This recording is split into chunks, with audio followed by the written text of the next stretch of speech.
The narrator introduces Gul Tin, a news anchor at Iceflower Radio, who quickly rises to prominence due to her exceptional efficiency and composure, even in the face of witnessing a horrific accident. Her talents make her the station's most popular female anchor. Using her skills, she helps prevent large-scale incidents and ensures reporters arrive at scenes promptly. However, her growing success attracts the attention of her colleagues. Driven by ambition and a thirst for power, Colt enters a pact with a malevolent entity. The narrative then shifts focus to Aye, a highly intelligent character who uncovers the true identity of Level 3 La. Determined by this discovery, Aye races towards the headquarters, but the chapter ends mid-sentence, leaving readers in suspense about the confrontation's outcome. The story transitions to a new serial killer case targeting female victims. Although the killer's identity remains unknown, initial data points to a connection with Iceflower Radio due to its large audience. Haitar, a newly appointed broadcaster at the station, becomes a key suspect because of their proximity to the crime scenes and suspicious timing. The investigation reveals a notebook listing victims. Those on the left side are already deceased, while those on the right remain alive, indicating the killer's next targets. Among the names on the right, Chen Wang is highlighted, emphasizing the urgency to protect those still in danger. The Queen faces escalating threats after a risky encounter. The following day, she is pressured to register her identity, and her late arrival results in the loss of critical tools. Her home is breached, and a supervisor calls, instructing her to watch a television broadcast showing a threatening figure. Even after writing her name on a blank space, the threats persist. A business card she received bears a fake name, forcing her to exchange Season's Death's Wild with Lime. In desperation, she speeds toward her destination, running 19 red lights and catching the attention of the police. She memorizes the pursuing officer's license plate before evading capture. The chapter ends with a mention of a white garment given by someone named Lei. The narrative then recounts a high-speed chase where a pursuing police officer dies 40 seconds after beginning the pursuit. A runaway high-speed train adds to the chaos. Meanwhile, the Queen remains unaware of the unfolding events, but is notified under rules regarding S-class criminals. Attention shifts to a small bag that must be delivered to someone named Leng Yang. However, instead of finding a person, the bag contains a dummy, triggering a state of emergency. A helmeted officer is introduced, along with details about an island tied to the unfolding events. Skepticism surrounding a death god is dispelled when a comment from someone's father provides confirmation, adding another layer of tension to the unfolding mystery. Scene involving Haisha and her boyfriend, who is writing something significant. The moment appears to be part of a larger secretive plan, as notes are burned, indicating a potentially dangerous situation. The narrator praises a character's exceptional skill and power, suggesting they might rival someone named Gila and even be seen as a god.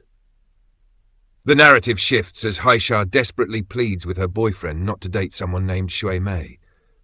A death god is mentioned, seemingly used by Haisha to threaten the boyfriend into reciprocating her feelings. However, the boyfriend, possibly Aye, rejects Shui Mei and wields his power to eliminate an enemy, leaving only one remaining adversary. Tension rises when Aye's father's name appears on a death list, forcing Haisha to confront the moral dilemma of killing him. The narrator questions whether Haisha can bring herself to carry out such an act. Another speaker cryptically references the ability to lift something, but the meaning remains unclear. The narrative continues with Aye initially unresponsive to a situation. Aye encounters a death god who loves apples and uses a death note to execute 500 guilty people each day. The police, led by a genius detective, investigate the killings and identify a suspect, possibly Gila, within a week. The scene cuts off abruptly, leaving the story unresolved. The narrator recounts Aye and Haisha's investigation into a series of murders. Using Season's death god's eye, they identify the killer's name. However, Haisha is framed by the police and Aye's identity is exposed. Despite this, Aye remains composed and chooses to accompany Haisha during 24 hours of confinement. During this time, she cleverly plants false evidence to mislead investigators. 13 days later, another murder occurs, temporarily clearing both of suspicion. To deceive Elle, Aye decides to suppress her memories related to the case, relying on her deep understanding of human behavior to anticipate actions and ensure her survival. A pivotal moment unfolds as Ayame must kill Takada while holding the death note to reclaim her authority. Lime dramatically declares themselves as the death note's owner, distracting everyone, including Ayame. Taking advantage of the commotion, Ayame discreetly enacts a pre-planned strategy, raising her watch to write Takada's name in the notebook. Takada reacts in shock and dies. Initially met with disbelief, Ayame's actions prompt another character to seize the notebook and search for Takada's name but find nothing. The group hands the notebook over to the police, who discover the 13th rule. If a Death Note owner doesn't use it for 13 days, they die. Since Ayame hadn't used the Death Note for over 30 days, it's clear Takada's death wasn't caused by it. The revelation shocks everyone and shifts the narrative's direction. Tells Ayane's calculated strategy involving the Death Note. She added a specific clause to the notebook, ensuring that only she and Kaisha could be fully exonerated. This bold and risky, desperate gamble ultimately saved them from a perilous situation. However, following their agreement, Kaisha, after sustaining an injury, summoned a rat spirit and retrieved a sealed notebook. Upon touching it, Kaisha's lost memories returned, bringing clarity to the situation. The narrator explains that the Death Note's power has diminished significantly. Ryuk, the Shinigami, can now only select one apple every 800 days, a sharp decline from his previous consumption of 800 apples daily. During this time, Ryuk discovers that Kaisha is now the Death Note's new owner, which raises his suspicion of Ayane's involvement. The narrator recalls Ayane's previous actions at the university, mentioning Dragon Shoe, DNA evidence as a critical element in the investigation. It suggested that by writing the name Dragon Shoe in the Death Note, Ayane might gain an advantage. The narrative shifts to Haisha's emotional reaction and subsequent actions. Enthusiastic about their power, Haisha tries to use it but loses their memory due to the presence of too many people. Forgetting Al's proof, Haisha remembers that giving up ownership of the Death God's eye would cause it to vanish. Despite this, Haisha, driven by love, willingly trades their eye again. The Death God reluctantly agrees. After the exchange, Haisha, armed with Al's knowledge, resumes their role as the villain of Gila City. The narrator suspects Al and Haisha of being responsible for the chaos in Gila City with a 99% probability. However, they point out a critical contradiction.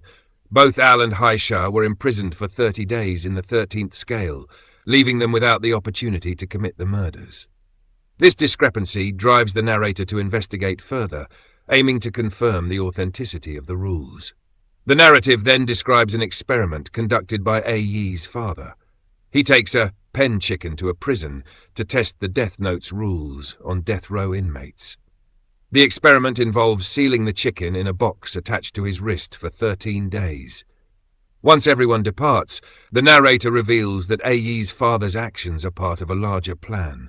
He is aware that someone is delivering Haisha, sea sand, hinting at a connection to the 13-day rule and the existence of a second chicken. The narrator speculates that Aye herself is the second chicken, possessing another notebook. They question why Aye hasn't been killed earlier if her identity was already known. It is suggested that Haisha might have forgotten about Aye due to a prior event, creating an opportunity to manipulate her.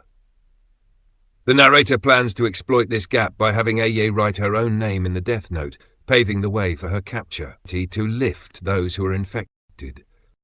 The narrator recounts A manipulating her father to retrieve another Death Note, enabling her to fulfill her vision of an ideal world.